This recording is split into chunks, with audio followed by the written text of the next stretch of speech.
KaraokeBooks. Notre-Dame de Paris. Victor Hugo. Translated by Isabel F. Hapgood. Book 6. Chapter 3. History of a Leavened Cake of Maize.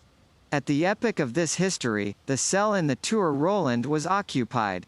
If the reader desires to know by whom, he has only to lend an ear to the conversation of three worthy gossips, who, at the moment when we have directed his attention to the rat-hole, were directing their steps towards the same spot, coming up along the water's edge from the Châtelet, towards the Grève.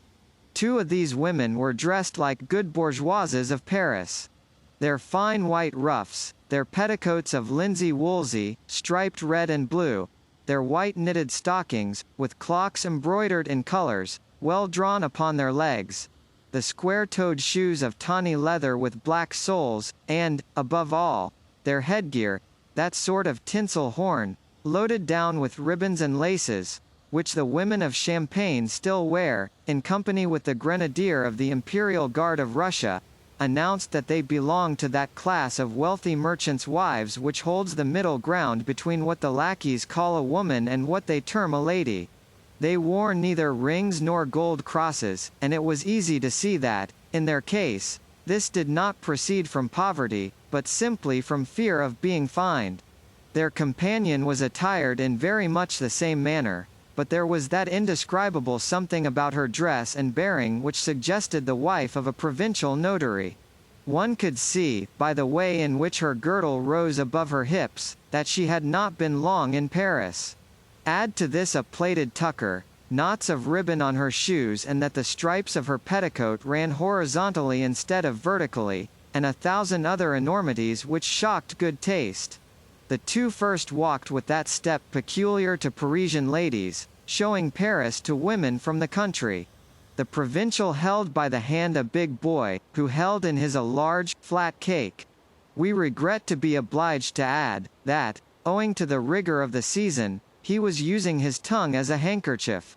The child was making them drag him along, non passibus aequis, as Virgil says, and stumbling at every moment, to the great indignation of his mother. It is true that he was looking at his cake more than at the pavement. Some serious motive, no doubt, prevented his biting it, the cake, for he contented himself with gazing tenderly at it. But the mother should have rather taken charge of the cake. It was cruel to make a Tantalus of the chubby-cheeked boy. Meanwhile, the three demoiselles, for the name of dames was then reserved for noble women, were all talking at once. "Let us make haste, Demoiselle Mahiette," said the youngest of the three, who was also the largest, to the provincial. "I greatly fear that we shall arrive too late. They told us at the Châtelet that they were going to take him directly to the pillory." "Ah, bah! What are you saying, Demoiselle Oudarde Musnier?" interposed the other Parisienne. "There are 2 hours yet to the pillory. We have time enough. Have you ever seen any one pilloried, my dear Mahiette?" "Yes," said the provincial, "at Reims." "Ah, bah! What is your pillory at Reims?" "A miserable cage into which only peasants are turned." "A great affair, truly." "Only peasants," said Mahiette, "at the cloth market in Reims. We have seen very fine criminals there, who have killed their father and mother." "Peasants! For what do you take us, Gervais?" It is certain that the provincial was on the point of taking offense, for the honor of her pillory. Fortunately, that discreet damoiselle, Oudarde Musnier, turned the conversation in time. "By the way, Damoiselle Mahiette, what say you to our Flemish ambassadors? Have you as fine ones at Reims?" "I admit," replied Mahiette, "that it is only in Paris that such Flemings can be seen." "Did you see among the embassy, that big ambassador who is a hosier?" asked Oudarde. "Yes," said Mahiette. "He has the eye of a Saturn." "And the big fellow whose face resembles a bare belly?" resumed Gervais. "And the little one, with small eyes framed in red eyelids, pared down and slashed up like a thistle head? 'Tis their horses that are worth seeing," said Oudarde, "caparisoned as they are after the fashion of their country." Ah, my dear, interrupted provincial Mahiette, assuming in her turn an air of superiority. What would you say then, if you had seen in 61, at the consecration at Reims, 18 years ago, the horses of the princes and of the king's company? Housings and caparisons of all sorts, some of damask cloth, of fine cloth of gold, furred with sables, others of velvet, furred with ermine, others all embellished with goldsmith's work and large bells of gold and silver. And what money that had cost! And what handsome boy pages rode upon them!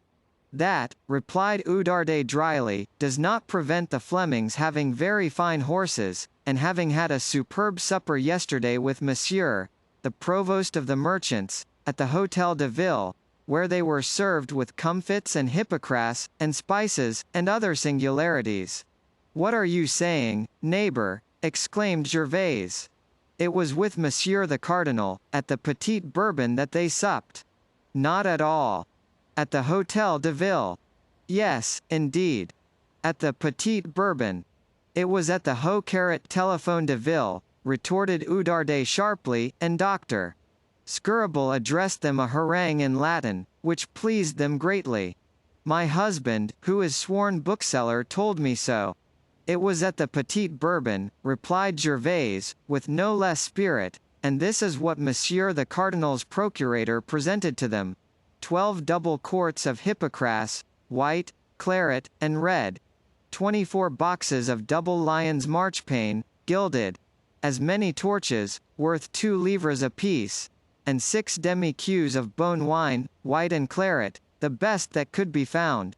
I have it from my husband, who is a cinquantenaire, at the Parlour aux Bourgeois, and who was this morning comparing the Flemish ambassadors with those of Prester John and the Emperor of Trebizond, who came from Mesopotamia to Paris, under the last king, and who wore rings in their ears. So true is it that they supped at the Hôtel de Ville, replied Oudarde, but little affected by this catalogue, that such a triumph of viands and comfits has never been seen. I tell you that they were served by Lasec, sergeant of the city, at the Hôtel du Petit Bourbon, and that is where you are mistaken. At the Hôtel de Ville, I tell you. At the Petit Bourbon, my dear. And they had illuminated with magic glasses the word hope, which is written on the grand portal. At the Hôtel de Ville. At the Hôtel de Ville. And Husson Lavoie played the flute. I tell you, no. I tell you, yes. I say, no.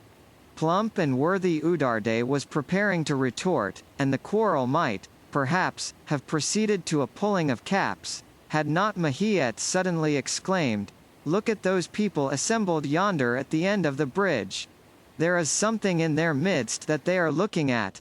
In sooth, said Gervais, I hear the sounds of a tambourine. I believe 'tis the little Esmeralda, who plays her mummeries with her goat. Be quick, Mahiette. Redouble your pace and drag along your boy. You are come hither to visit the curiosities of Paris. You saw the Flemings yesterday, you must see the gypsy today. The gypsy, said Mahiette, suddenly retracing her steps, and clasping her son's arm forcibly. God preserve me from it. She would steal my child from me. Come, Eustache. And she set out on a run along the quay towards the Grève, until she had left the bridge far behind her.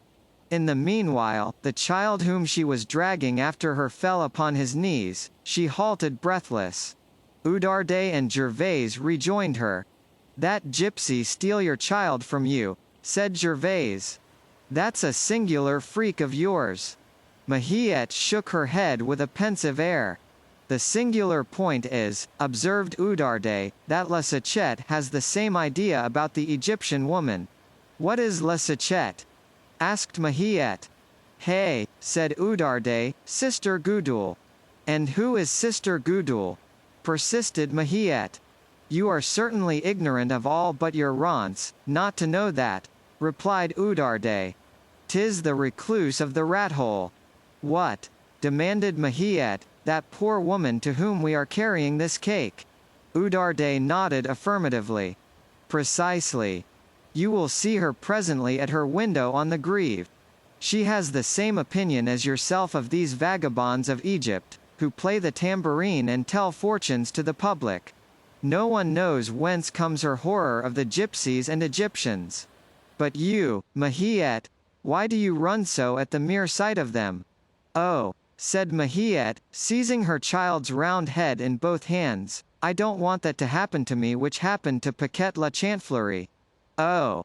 You must tell us that story, my good Mahiette, said Gervais, taking her arm. Gladly, replied Mahiette, but you must be ignorant of all but your Paris not to know that. I will tell you then, but 'tis not necessary for us to halt that I may tell you the tale, that Paquette la Chantefleurie was a pretty maid of 18 when I was one myself, that is to say, 18 years ago, and 'tis her own fault if she is not today, like me, a good, plump, fresh mother of 36, with a husband and a son. However, after the age of 14, it was too late. Well, she was the daughter of Guibertant, minstrel of the barges at Reims, the same who had played before King Charles VII. At his coronation, when he descended our river vessel from Sillery to Meusson, when Madame the Maid of Orleans was also in the boat. The old father died when Paquette was still a mere child. She had then no one but her mother, the sister of M. Pradon, Master Brazier and coppersmith in Paris, Hugh Perrin Garland, who died last year. You see she was of good family. The mother was a good simple woman, unfortunately, and she taught Paquette nothing but a bit of embroidery and toy-making which did not prevent the little one from growing very large and remaining very poor. They both dwelt at Reims, on the river front, Rue de Folle Pain. Mark this. For I believe it was this which brought misfortune to Paquette. In 61, the year of the coronation of our King Louis XI, whom God preserve, Paquette was so gay and so pretty that she was called everywhere by no other name than La Chantefleurie, blossoming song. Poor girl! She had handsome teeth, she was fond of laughing and displaying them. Now, a maid who loves to laugh is on the road to weeping. Handsome teeth ruin handsome eyes. So she was La Chantefleurie. She and her mother earned a precarious living. They had been very destitute since the death of the minstrel.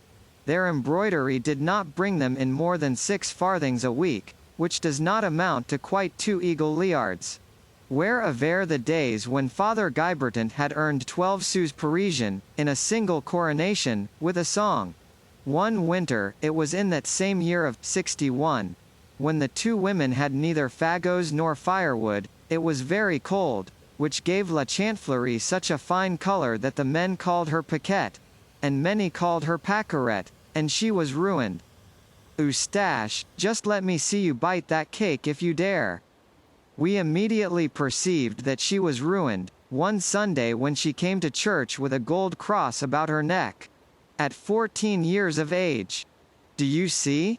First it was the young Vicomte de Cormontreuil, who has his bell tower 3 leagues distant from Reims, then Messire Henri de Triancourt, equerry to the king, then less than that, Quiart de Bouillon, sergeant at arms, then, still descending, Gary Aubergin, carver to the king, then, Massé de Frepus, barber to Monsieur the Dauphin, then, Thévenin Lemoine, king's cook.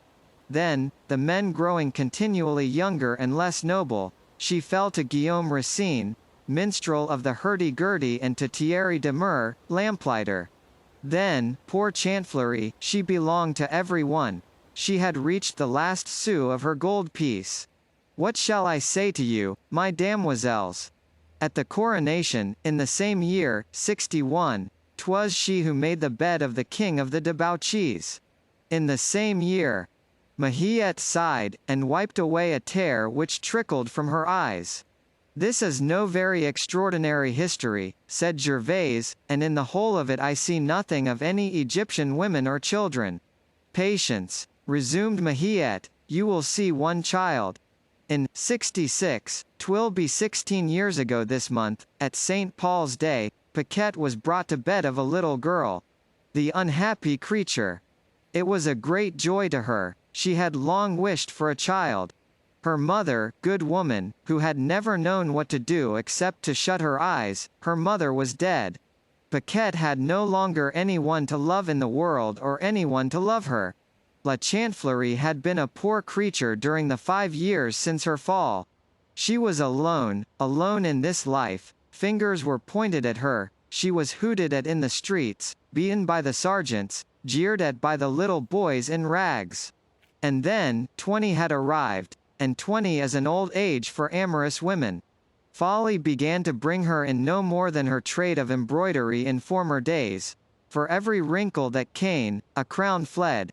Winter became hard to her once more, wood became rare again in her brazier, and bread in her cupboard. She could no longer work because, in becoming voluptuous, she had grown lazy, and she suffered much more because, in growing lazy, she had become voluptuous. At least, that is the way in which Monsieur the Cure of Saint Remy explains why these women are colder and hungrier than other poor women, when they are old. Yes, remarked Gervaise, but the gypsies? One moment, Gervaise, said Oudarde, whose attention was less impatient. What would be left for the end if all were in the beginning?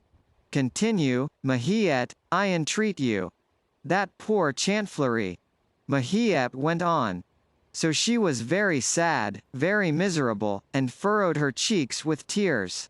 But in the midst of her shame, her folly, her debauchery, it seemed to her that she should be less wild, less shameful, less dissipated, if there were something or someone in the world whom she could love, and who could love her.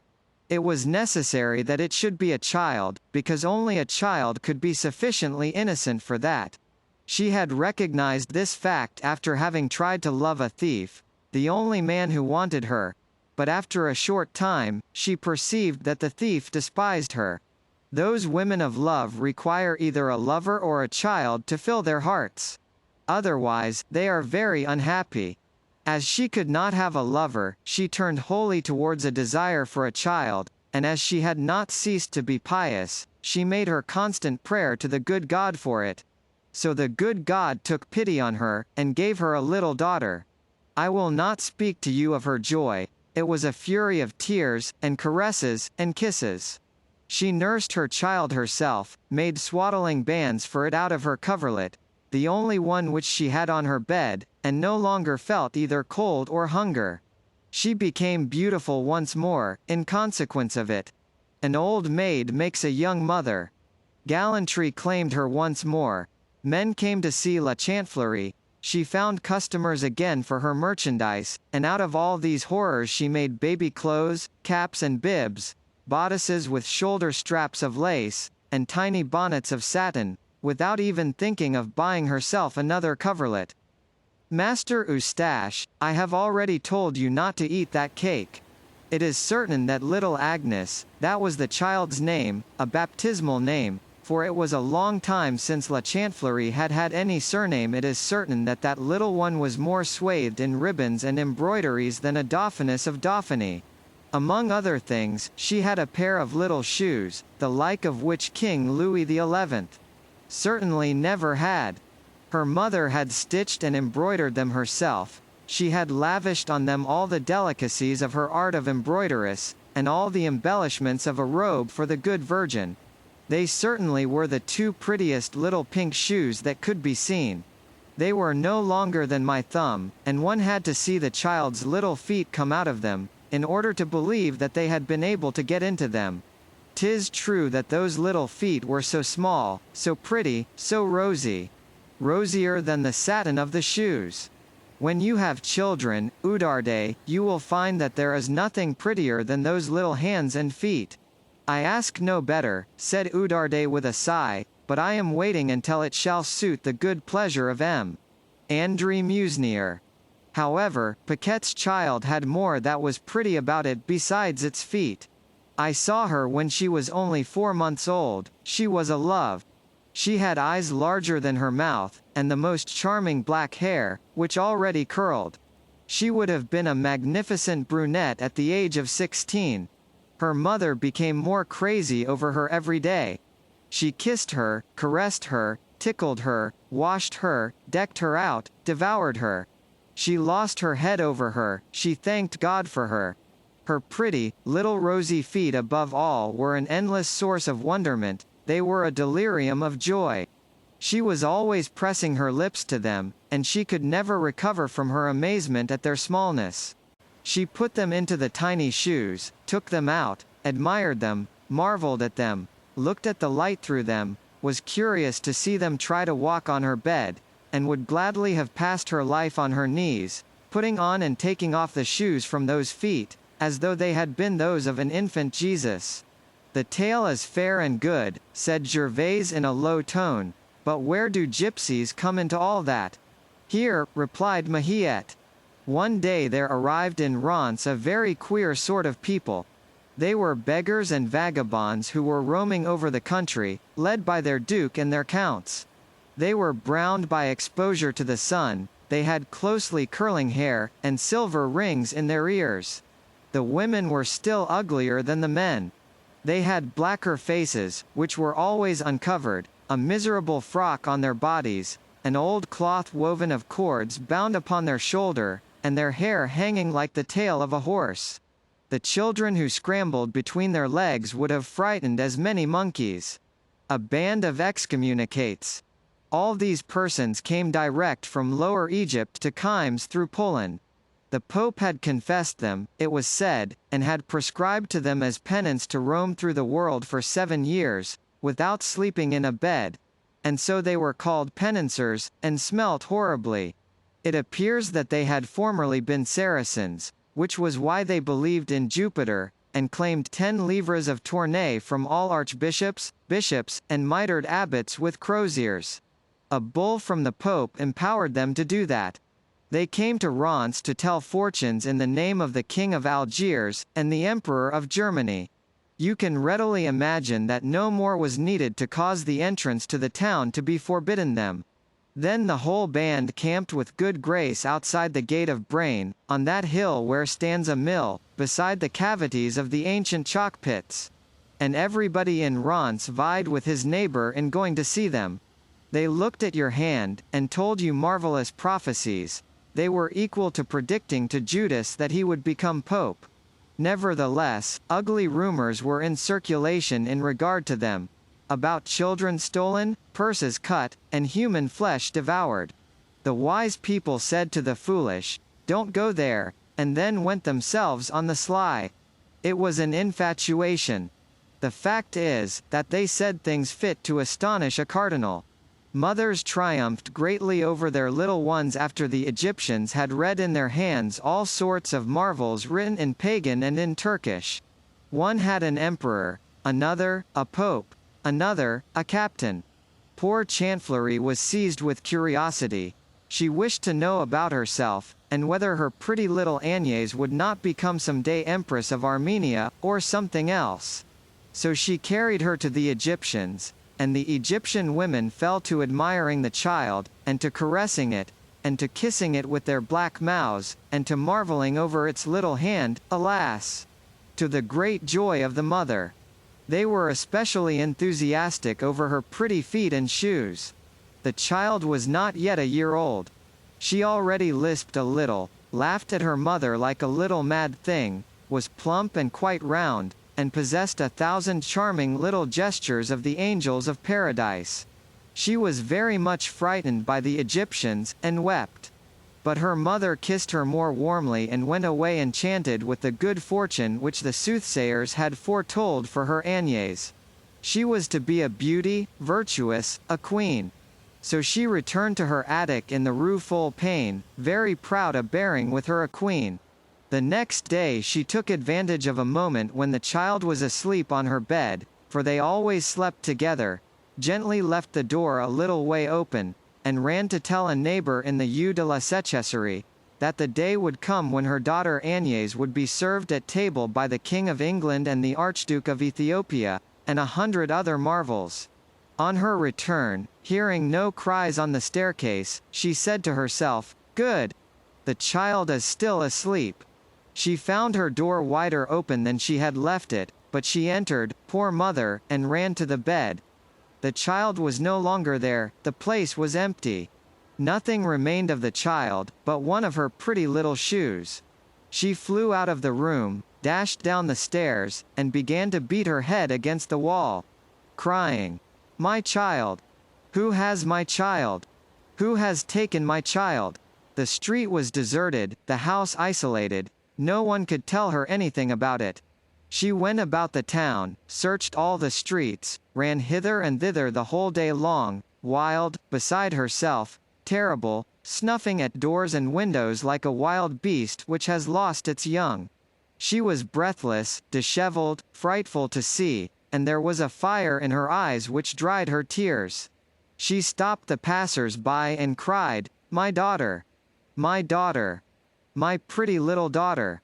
If anyone will give me back my daughter, I will be his servant, the servant of his dog, and he shall eat my heart if he will." She met M. le Curé of Saint-Emy, and said to him, "Monsieur, I will till the earth with my finger-nails, but give me back my child." It was heartrending, Oudarde, and I saw a very hard man, Master Ponce le Cabra, the procurator, weep. Ah! Poor mother! In the evening she returned home. During her absence, a neighbor had seen two gypsies ascend up to it with a bundle in their arms, then descend again, after closing the door. After their departure, something like the cries of a child were heard in Paquette's room. The mother burst into shrieks of laughter, ascended the stairs as though on wings, and entered. A frightful thing to tell, Oudarde. Instead of her pretty little Agnes, so rosy and so fresh, who was a gift of the good God, a sort of hideous little monster, lame, one-eyed, deformed, was crawling and squalling over the floor. She hid her eyes in horror. "Oh," said she, "have the witches transformed my daughter into this horrible animal?" They hastened to carry away the little club foot. He would have driven her mad. It was the monstrous child of some gypsy woman, who had given herself to the devil. He appeared to be about 4 years old, and talked a language which was no human tongue. There were words in it which were impossible. La Chantefleurie flung herself upon the little shoe, all that remained to her of all that she loved. She remained so long motionless over it, mute, and without breath, that they thought she was dead. Suddenly she trembled all over, covered her relic with furious kisses, and burst out sobbing as though her heart were broken. I assure you that we were all weeping also. She said, "Oh, my little daughter! My pretty little daughter! Where art thou?" And it wrung your very heart. I weep still when I think of it. Our children are the marrow of our bones, you see. My poor Eustache! Thou art so fair. If you only knew how nice he is. Yesterday he said to me, "I want to be a gendarme, that I do." Oh! My Eustache! If I were to lose thee! All at once La Chantefleurie rose, and set out to run through Reims, screaming, "To the gypsies' camp! To the gypsies' camp! Police, to burn the witches!" The gypsies were gone. It was pitch dark. They could not be followed. On the morrow, 2 leagues from Reims, on a heath between Gau and Tilloy, the remains of a large fire were found, some ribbons which had belonged to Paquette's child, drops of blood, and the dung of a ram. The night just past had been a Saturday. There was no longer any doubt that the Egyptians had held their Sabbath on that heath, and that they had devoured the child in company with Beelzebub, as the practice is among the Mohammedans. When La Chantefleurie learned these horrible things, she did not weep, she moved her lips as though to speak, but could not. On the morrow, her hair was grey. On the second day, she had disappeared. "'Tis in truth, a frightful tale," said Oudarde, "and one which would make even a Burgundian weep." "I am no longer surprised," added Gervais, "that fear of the gypsies should spur you on so sharply." "And you did all the better," resumed Oudarde, "to flee with your Eustache just now, since these also are gypsies from Poland." "No," said Gervais, "'tis said that they come from Spain and Catalonia." "Catalonia? 'Tis possible," replied Oudarde.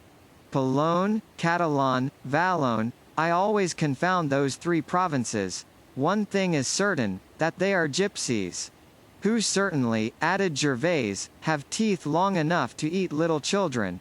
I should not be surprised if La Smeralda ate a little of them also, though she pretends to be dainty. Her white goat knows tricks that are too malicious for there not to be some impiety underneath it all.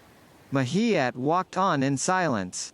She was absorbed in that reverie which is, in some sort, the continuation of a mournful tale, and which ends only after having communicated the emotion, from vibration to vibration, even to the very last ebers of the heart. Nevertheless, Gervais addressed her, and did they ever learn what became of La Chantefleurie? Mahiette made no reply. Gervais repeated her question, and shook her arm, calling her by name. Mahiette appeared to awaken from her thoughts. What became of La Chantefleurie? She said, repeating mechanically the words whose impression was still fresh in her ear. Then, making an effort to recall her attention to the meaning of her words, she continued briskly, no one ever found out. She added, after a pause. Some said that she had been seen to quit Reims at nightfall by the Fleichambeau gate. Others, at daybreak, by the old Bassy gate. A poor man found her gold cross hanging on the stone cross in the field where the fair is held. It was that ornament which had wrought her ruin, in 61. It was a gift from the handsome Vicomte de Cormontreuil, her first lover. Paquette had never been willing to part with it, wretcheda? She had been. She had clung to it as to life itself. So, when we saw that cross abandoned, we all thought that she was dead. Nevertheless, there were people of the Cabaret Les Vantes, who said that they had seen her pass along the road to Paris, walking on the pebbles with her bare feet. But, in that case, she must have gone out through the Porte de Vessel, and all this does not agree. Or, to speak more truly, I believe that she actually did depart by the Porte de Vessel, but departed from this world. I do not understand you, said Gervais. La Vessel, replied Mahiette, with a melancholy smile, is the river. Poor Chantefleurie, said Oudarde, with a shiver, drowned. Drowned, resumed Mahiette. Who could have told good Father Guibertant, when he passed under the bridge of Tingo with the current, singing in his barge, that one day his dear little Paquette would also pass beneath that bridge, but without song or boat? And the little shoe? asked Gervais. Disappeared with the mother, replied Mahiette. Poor little shoe, said Oudarde. Oudarde, a big and tender woman, would have been well pleased to sigh in company with Mahiette. But Gervais, more curious, had not finished her questions. And the monster? she said suddenly, to Mahiette. What monster? inquired the latter. The little gypsy monster left by the sorceresses in Chantefleurie's chamber, in exchange for her daughter. What did you do with it? I hope you drowned it also. No, replied Mahiette. What? You burned it then? In sooth, that is more just. A witch child. Neither the one nor the other, Gervais. Monseigneur the Archbishop interested himself in the child of Egypt, exorcised it, blessed it, removed the devil carefully from its body, and sent it to Paris, to be exposed on the wooden bed at Notre-Dame, as a foundling. Those bishops, grumbled Gervais, because they are learned, they do nothing like anybody else. I just put it to you, Oudarde, the idea of placing the devil among the foundlings. For that little monster was assuredly the devil. Well, Mahiette, what did they do with it in Paris? I am quite sure that no charitable person wanted it. I do not know, replied the Remoise. 'Twas just at that time that my husband bought the office of notary, at Beru, 2 leagues from the town, and we were no longer occupied with that story. Besides, in front of Beru, stand the 2 hills of Cernay, which hide the towers of the cathedral in Reims from view. While chatting thus, the 3 worthy bourgeoises had arrived at the Place de Grève. In their absorption, they had passed the public breviary of the Tour Roland without stopping, and took their way mechanically towards the pillory around which the throng was growing more dense with every moment. It is probable that the spectacle which at that moment attracted all looks in that direction, would have made them forget completely the rat hole, and the halt which they intended to make there, if Big Eustache, 6 years of age, whom Mahiette was dragging along by the hand, had not abruptly recalled the object to them. "Mother," said he, as though some instinct warned him that the rat hole was behind him, "can I eat the cake now?" If Eustache had been more adroit, that is to say, less greedy, he would have continued to wait, and would only have hazarded that simple question, "Mother, can I eat the cake, now?" On their return to the university, to Master André Musner's, "You Madame la Valence," when he had the 2 arms of the Seine and the 5 bridges of the city between the rat hole and the cake. This question, highly imprudent at the moment when Eustache put it, aroused Mahiette's attention.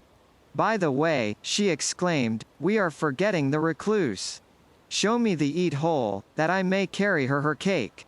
"Immediately," said Oudarde, "'tis a charity." But this did not suit Eustache. "Stop. My cake," said he, rubbing both ears alternatively with his shoulders, which, in such cases, is the supreme sign of discontent. The 3 women retraced their steps, and, on arriving in the vicinity of the Tour Roland, Oudarde said to the other 2, "We must not all 3 gaze into the hole at once, for fear of alarming the recluse. Do you 2 pretend to read the Dominus in the breviary, while I thrust my nose into the aperture. The recluse knows me a little. I will give you warning when you can approach." She proceeded alone to the window. At the moment when she looked in, a profound pity was depicted on all her features, and her frank, gay visage altered its expression and color as abruptly as though it had passed from a ray of sunlight to a ray of moonlight. Her eye became humid. Her mouth contracted, like that of a person on the point of weeping. A moment later, she laid her finger on her lips, and made a sign to Mahiette to draw near and look. Mahiette, much touched, stepped up in silence, on tiptoe, as though approaching the bedside of a dying person. It was, in fact, a melancholy spectacle which presented itself to the eyes of the 2 women, as they gazed through the grating of the rat hole, neither stirring nor breathing. The cell was small, broader than it was long, with an arched ceiling, and viewed from within, it bore a considerable resemblance to the interior of a huge bishop's mitre. On the bare flagstones which formed the floor, in one corner, a woman was sitting, or rather, crouching. Her chin rested on her knees, which her crossed arms pressed forcibly to her breast. Thus doubled up, clad in a brown sack, which enveloped her entirely in large folds, her long, grey hair pulled over in front, falling over her face and along her legs nearly to her feet, she presented, at the first glance, only a strange form outlined against the dark background of the cell, a sort of dusky triangle, which the ray of daylight falling through the opening, cut roughly into 2 shades, the one sombre, the other illuminated. It was one of those spectres, half light, half shadow, such as one beholds in dreams and in the extraordinary work of Goya, pale, motionless, sinister, crouching over a tomb, or leaning against the grating of a prison cell. It was neither a woman, nor a man, nor a living being, nor a definite form. It was a figure, a sort of vision, in which the real and the fantastic intersected each other, like darkness and day. It was with difficulty that one distinguished, beneath her hair which spread to the ground, a gaunt and severe profile. Her dress barely allowed the extremity of a bare foot to escape, which contracted on the hard, cold pavement. The little of human form of which one caught a sight beneath this envelope of mourning, caused a shudder. That figure, which one might have supposed to be riveted to the flagstones, appeared to possess neither movement, nor thought, nor breath.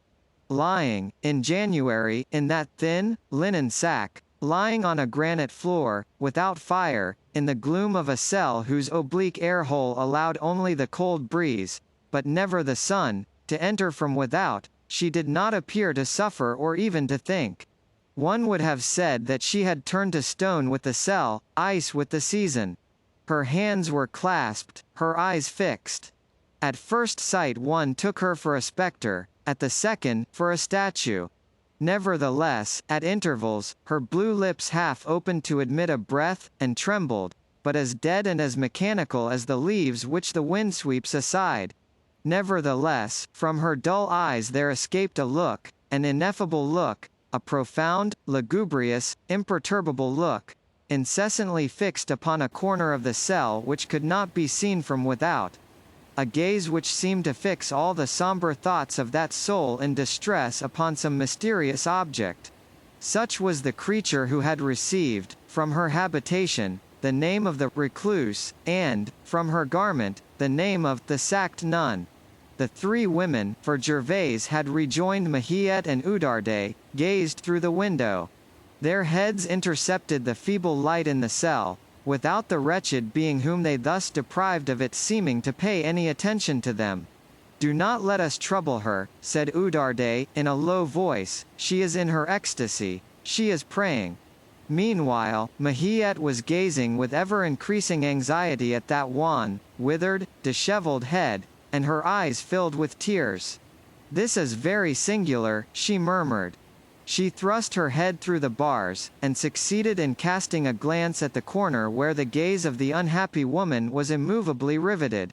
When she withdrew her head from the window, her countenance was inundated with tears. "What do you call that woman?" she asked Oudarde. Oudarde replied, "We call her Sister Gudule." "And I," returned Mahiette, "call her Paquette la Chantefleurie." Then, laying her finger on her lips, she motioned to the astounded Oudarde to thrust her head through the window and look. Oudarde looked and beheld, in the corner where the eyes of the recluse were fixed in that sombre ecstasy, a tiny shoe of pink satin, embroidered with 1,000 fanciful designs in gold and silver. Gervais looked after Oudarde, and then the three women, gazing upon the unhappy mother, began to weep. But neither their looks nor their tears disturbed the recluse. Her hands remained clasped, her lips mute, her eyes fixed, and that little shoe, thus gazed at, broke the heart of anyone who knew her history. The three women had not yet uttered a single word. They dared not speak, even in a low voice. This deep silence, this deep grief, this profound oblivion in which everything had disappeared except one thing, produced upon them the effect of the grand altar at Christmas or Easter. They remained silent, they meditated, they were ready to kneel. It seemed to them that they were ready to enter a church on the day of Tenebrae. At length Gervais, the most curious of the three, and consequently the least sensitive, tried to make the recluse speak. "Sister. Sister Gudule." She repeated this call 3 times, raising her voice each time. The recluse did not move. Not a word, not a glance, not a sigh, not a sign of life. Oudarde, in her turn, in a sweeter, more caressing voice, "Sister." Said she, "Sister Saint Gudule." The same silence, the same immobility. "A singular woman," exclaimed Gervais, "and one not to be moved by a catapult." "Perchance she is deaf," said Oudarde. "Perhaps she is blind," added Gervais. "Dead, perchance," returned Mahiette. "It is certain that if the soul had not already quitted this inert, sluggish, lethargic body, it had at least retreated and concealed itself in depths whither the perceptions of the exterior organs no longer penetrated."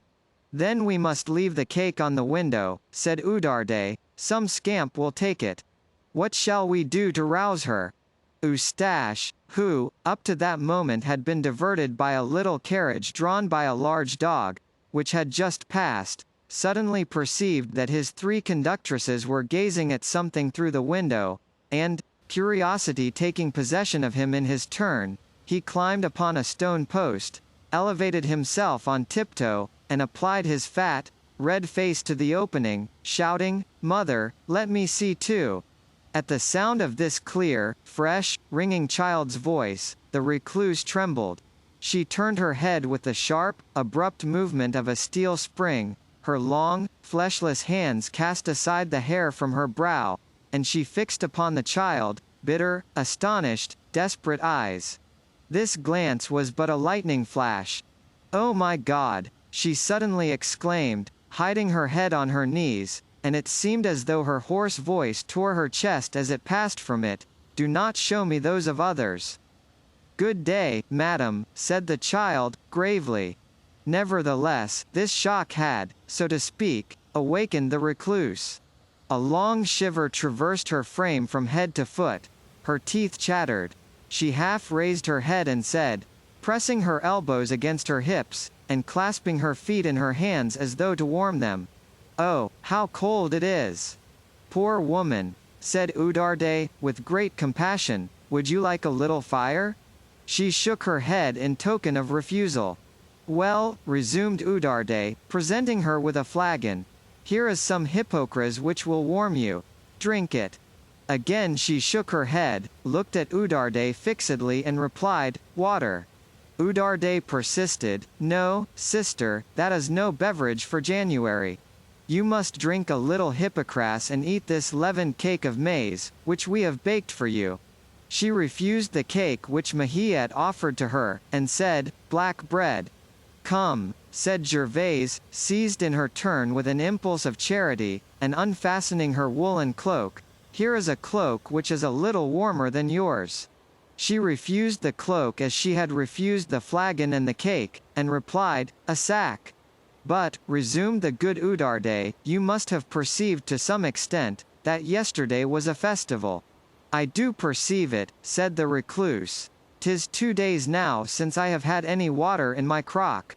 She added, after a silence, "'Tis a festival, I am forgotten. People do well. Why should the world think of me, when I do not think of it? Cold charcoal makes cold ashes." And as though fatigued with having said so much, she dropped her head on her knees again. The simple and charitable Oudarde, who fancied that she understood from her last words that she was complaining of the cold, replied innocently, "Then you would like a little fire?" "Fire," said the sacked nun, with a strange accent, "and will you also make a little for the poor little one who has been beneath the sod for these 15 years?" Every limb was trembling, her voice quivered, her eyes flashed, she had raised herself upon her knees. Suddenly she extended her thin, white hand towards the child, who was regarding her with a look of astonishment. "Take away that child," she cried. "The Egyptian woman is about to pass by." Then she fell face downward on the earth, and her forehead struck the stone, with the sound of one stone against another stone. The 3 women thought her dead. A moment later, however, she moved, and they beheld her drag herself, on her knees and elbows, to the corner where the little shoe was. Then they dared not look. They no longer saw her, but they heard 1,000 kisses and 1,000 sighs, mingled with heart-rending cries, and dull blows like those of a head in contact with a wall. Then, after one of these blows, so violent that all 3 of them staggered, they heard no more. "Can she have killed herself?" said Gervaise, venturing to pass her head through the air-hole. "Sister! Sister Gudule! Sister Gudule!" repeated Oudarde. "Ah! Good heavens! She no longer moves," resumed Gervaise. "Is she dead?" "Gudule! Gudule!" Mahiette, choked to such a point that she could not speak, made an effort. "Wait," said she. Then bending towards the window, "Paquette," she said, "Paquette la Chantefleurie." A child who innocently blows upon the badly ignited fuse of a bomb, and makes it explode in his face, is no more terrified than was Mahiette at the effect of that name, abruptly launched into the cell of Sister Gudule. The recluse trembled all over, rose erect on her bare feet, and leapt at the window with eyes so glaring that Mahiette and Oudarde, and the other woman and the child recoiled even to the parapet of the quay. Meanwhile, the sinister face of the recluse appeared pressed to the grating of the air-hole. "Oh! Oh!" she cried, with an appalling laugh. "'Tis the Egyptian who is calling me." At that moment, a scene which was passing at the pillory caught her wild eye. Her brow contracted with horror, she stretched her 2 skeleton arms from her cell, and shrieked in a voice which resembled a death rattle, "So 'tis thou once more, daughter of Egypt. 'Tis thou who callest me, stealer of children. Well, be thou accursed. Accursed. Accursed. Accursed. KaraokeBooks.